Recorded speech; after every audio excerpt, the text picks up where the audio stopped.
untuk mata kuliah biokimia.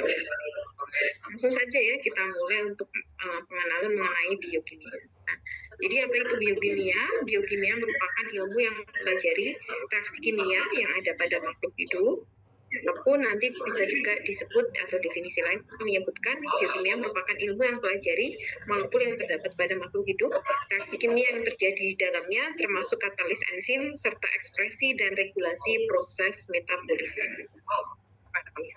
Nah, mengapa kita perlu mempelajari biokimia di awal kuliah ini? Jadi, oke, mohon maaf, minta tolong di mute dulu Mbak Adel, terima kasih. Ya. Jadi, mengapa kita perlu mempelajari kuliah atau ilmu biokimia ini? Jadi, ilmu biokimia ini nanti digunakan sebagai dasar terutama nanti untuk aplikasi kita di bidang kesehatan gitu ya. Jadi kesehatan kita itu bergantung pada keseimbangan antara reaksi kimia yang terjadi pada makhluk hidup. Nah, adanya penyakit itu akan mencerminkan adanya abnormalitas pada biomolekul, reaksi kimia ataupun proses biokimia. Nah, di mana nanti pada masing-masing proses tersebut ya, nanti kita akan pelajari bagaimana keadaan normalnya. Nah, sehingga nanti dengan adanya biokimia, kita nanti bisa mengetahui penyebab terjadinya suatu penyakit, sehingga nanti ketika kalian ingin mendesain suatu teori, kita bisa suatu terapi, maksud saya, suatu terapi kita bisa mendesain terapi yang tepat. Nah, selain itu, beberapa prinsip biokimia nanti akan digunakan ya untuk tes pada laboratorium, terutama nanti untuk diagnosis dan monitoring terapi. Nah, pada beberapa kasus juga pada kakak sekalian yang praktek di rumah sakit ya, walau mereka sudah praktek dalam bentuk aplikasi, tapi ternyata masih tetap ditanya oleh para preseptornya ya, para preseptor itu teknisi yang membimbing di rumah sakit ya mengenai dasar dari suatu penyakit yang dipelajari di biokimia. Makanya biokimia ini menjadi suatu hal yang penting dan wajib untuk dipelajari di ilmu farmasi. Oke, saya lanjutkan. Nah, biokimia sendiri nanti akan mempelajari, jadi biokimia itu nanti akan banyak mempelajari mengenai makromolekul yang ada di dalam tubuh kita. Jadi makro sesuai namanya makro ya, berarti molekul yang ukurannya besar. Nanti ada mikromolekul, jadi nanti kita juga akan belajar mengenai mikromolekul, tapi nanti tidak banyak ya yang kita pelajari nanti vitamin dan mineral. Nah, secara umum biokimia biasanya kita akan pelajari mengenai makromolekul yang nanti meliputi asam nukleat, ada protein, ada lipid, dan juga ada karbohidrat. Di mana nanti gangguan pada makromolekul ini nanti akan menyebabkan terjadinya berbagai penyakit yang kita sebagai seorang apoteker ya, atau kalian sebagai calon apoteker nanti akan pelajari bagaimana terapi penyakit tersebut. Jadi mengapa penyakit ini diterapi dengan ini dan seterusnya. Oke. Mbak Kamila, mohon maaf minta tolong di mute. Iya, maaf Ibu. Ya, jadi misalnya untuk gangguan pada makromolekul asam nukleat nanti akan menyebabkan terjadinya gangguan genetik, penyakit genetik misalnya kecacatan dan sebagainya. Gangguan pada protein salah satunya nanti contohnya akan menyebabkan penyakit sickle cell anemia atau anemia bulan sabit. Terus kemudian gangguan pada penyakit lipid nanti menyebabkan salah satu penyakit yaitu aterosklerosis, dan gangguan pada metabolisme karbohidrat nanti menyebabkan terjadinya penyakit yang namanya penyakit diabetes mellitus. Saya kira kalian sudah sering mendengar penyakit yang satu ini.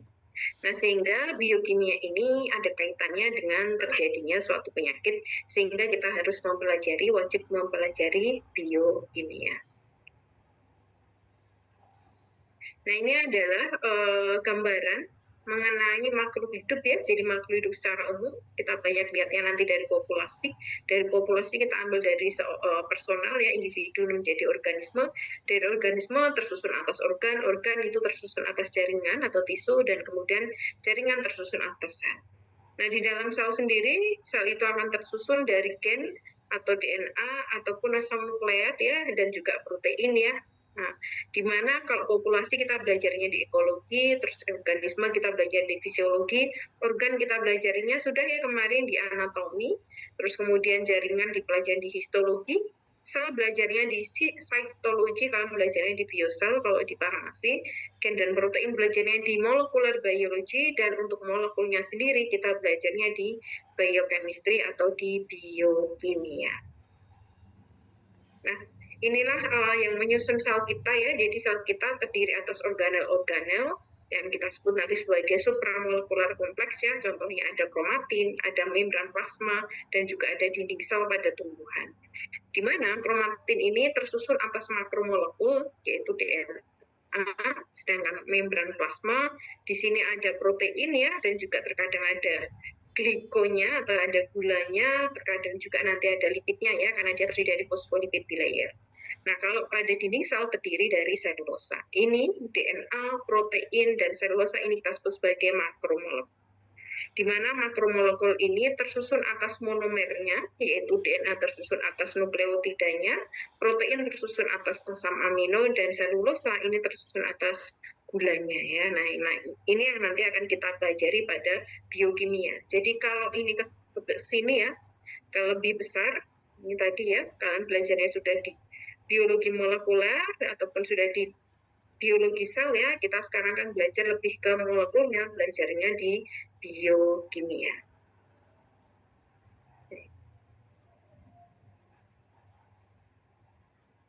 Nah, ini adalah beberapa gugus yang nanti akan kita pelajari ya. Jadi ketika kalian mengambil biokimia ini ya, kalian juga akan mempelajari yang namanya kimia organik ya. Jadi biokimia ini ada kaitan erat dengan kimia organik, sehingga salah satu pengajar dari biokimia itu adalah dosen dari kimia organik untuk sekarang yaitu Pak Agung ya. Kenapa?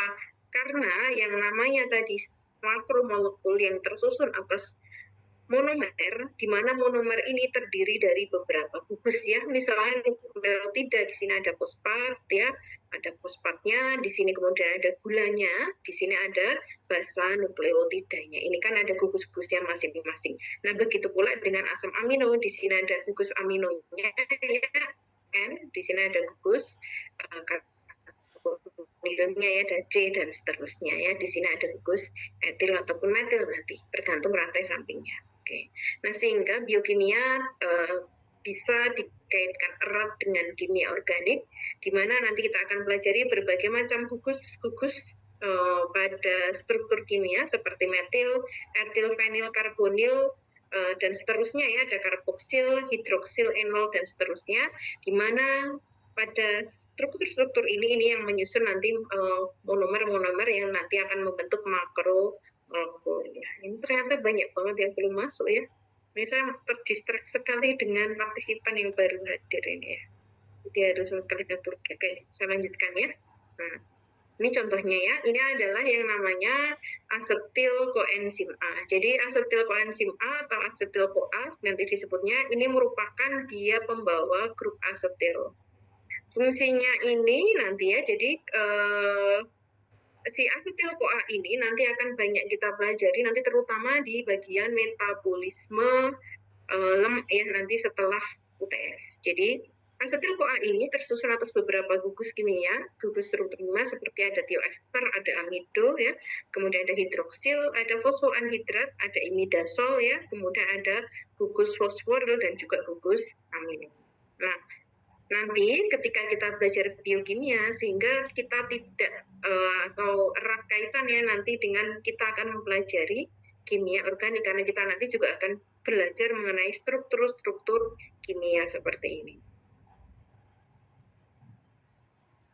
Nah, ini akan kita pelajari. Yang pertama adalah kita akan belajar mengenai struktur makromolekul ya, di mana makromolekul dan kita belajari pada biokimia ini cuma 3, yaitu karbohidrat sudah belajar di kuliah bioteknologi dan di biologi sel ya. Jadi untuk di biokimia kita khususkan untuk makromolekul, karbohidrat, lemak, dan protein.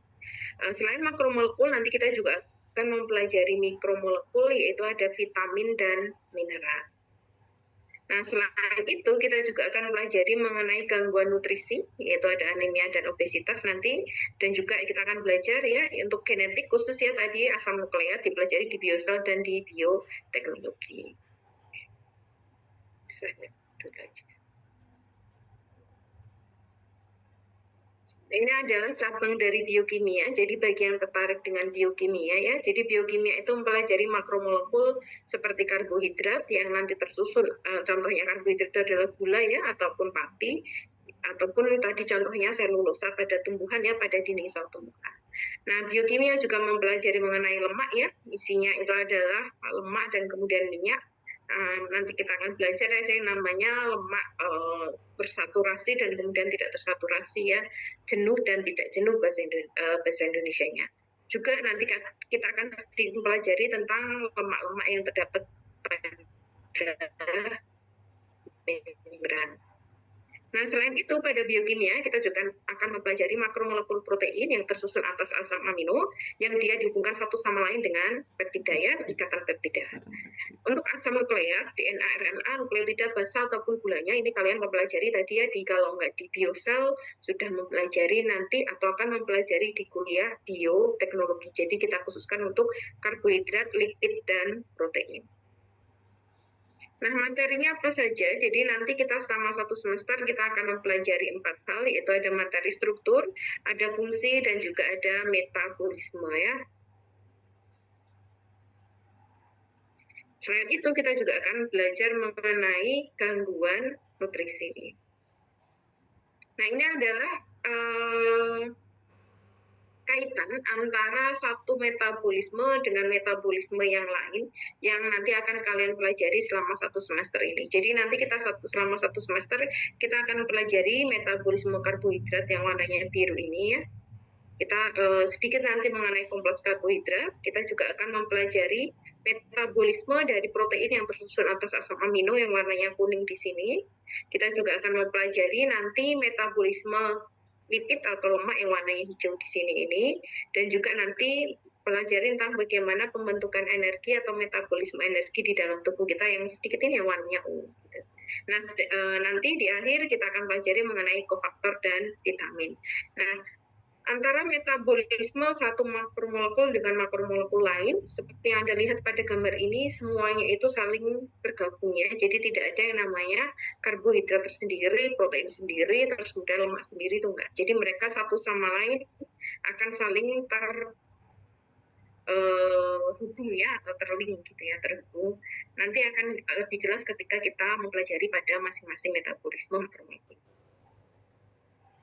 Nah, ini adalah lebih lengkapnya. Kalau tadi kan cuma gambar ya, apa sih gambarnya? Nah, ini lebih lengkapnya. Ini akan kita pelajari selama satu semester ke depan, tidak semuanya ya. Untuk fotosintesis dan sebagainya ini tidak kita pelajari ya. Karena yang kita pelajari adalah metabolisme makromolekul yang terdapat pada manusia ya. Jadi contohnya ada siklus asam sitrat, mungkin pernah dengar. Ada yang namanya siklus urea, mungkin pernah dengar juga ya. Nanti kita juga akan pelajari mengenai pembentukan asam lemak. Terus kemudian pemanjangan, pembentukan energi melalui beta oksidasi ya.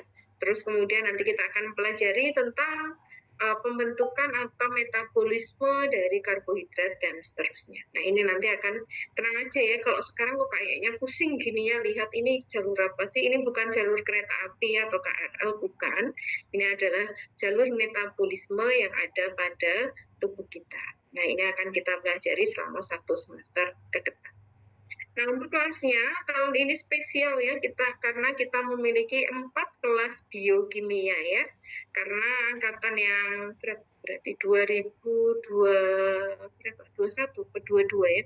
2022 ya yang ketinggalan ya ternyata biokimianya ya, sehingga kita ada satu kelas khusus biokimia.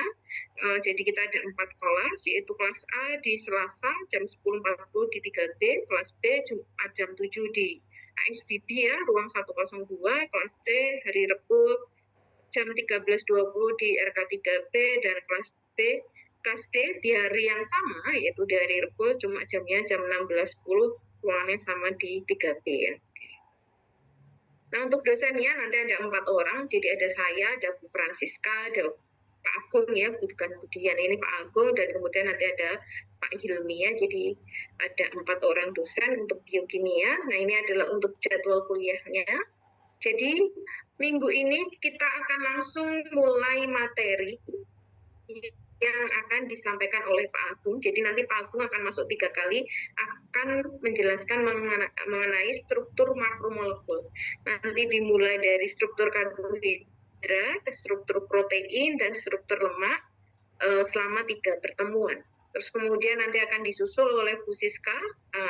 Ini sudah mulai masuk materi metabolisme, nanti akan bahas mengenai metabolisme karbohidrat 2 pertemuan, dan kemudian nanti pembentukan energi ya, tadi metabolisme energi melalui materi fosforilasi oksidatif, juga 3 pertemuan untuk Bu Siska, dan kemudian 6 materi ini nanti digunakan untuk UTS ya, yang akan diselenggarakan dari tanggal 1 sampai 5 April.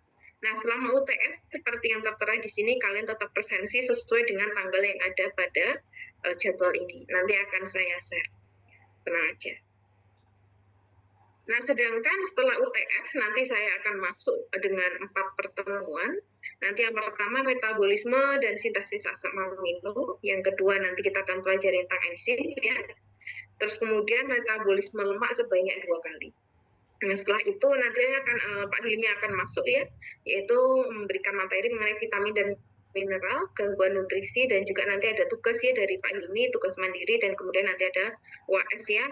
Kalau sempat nanti kita akan melaksanakan remedi ya. Nanti ada remedi atau enggak, nanti silahkan commenting masing-masing kelas, nanti tanyanya ke saya ya. Oke. Jadi ada remedi atau enggak kan nanti tergantung juga dengan hasil dari UTS dan UAS. Jadi tidak bisa saya putuskan, makanya di situ saya berikan tanda bintang dulu ya, karena belum pasti. Nah ini untuk penilaiannya ya, tugas itu keduanya 30%, cuma untuk tugasnya masih belum saya fixkan ya bagaimana, cuma untuk sementara tugas 1 15%, tugas 2 15%, nanti jika ada lebih mungkin satunya 20 atau mungkin nanti satunya jadi kuis ya, jadi 10% gitu mungkin bisa ya. Jadi secara umum untuk tugas atau dan kuis ya, tugas dan atau kuis nanti totalnya 30%. Nah, sehingga nilai Anda nanti yang 70% atau hampir 2/3 itu nanti ditentukan dengan nilai UTS dan UAS dengan masing-masing 35%. UTS 35%, UAS 35%. Nah, ini untuk referensi yang bisa Anda pakai ya. Ini yang saya pakai juga. Yang pertama adalah Biokimia Harper ya. Ini salah satunya yang bahasa Inggris. Ini yang banget dipelajari yaitu Harper Illustrated Biochemistry ya. Ini banyak gambarnya. Mudah sekali nanti untuk belajar, terutama belajar metabolisme. Ada juga biochemistry yang dari Berg, Timokso sama Gato sama Strayer. Kalau di sini bagi yang suka dengan reaksi kimia, suka dengan kimia organik, saya sarankan buka yang biochemistry yang di tengah ini ya. Ini banyak sekali reaksi kimianya. Nah, kalau suka yang tersistematis nanti bisa belajar dari buku biokimianya Leninger ya, karena ini sistematis sekali. Nah, ini silahkan nanti kalian bisa pelajari. Di luar ini juga masih boleh ya, karena buku biokimia itu saya kira banyak. Oke, itu saja dari saya. Terima kasih. Mungkin dari biokimia ini ada yang ingin ditanyakan, saya persilahkan.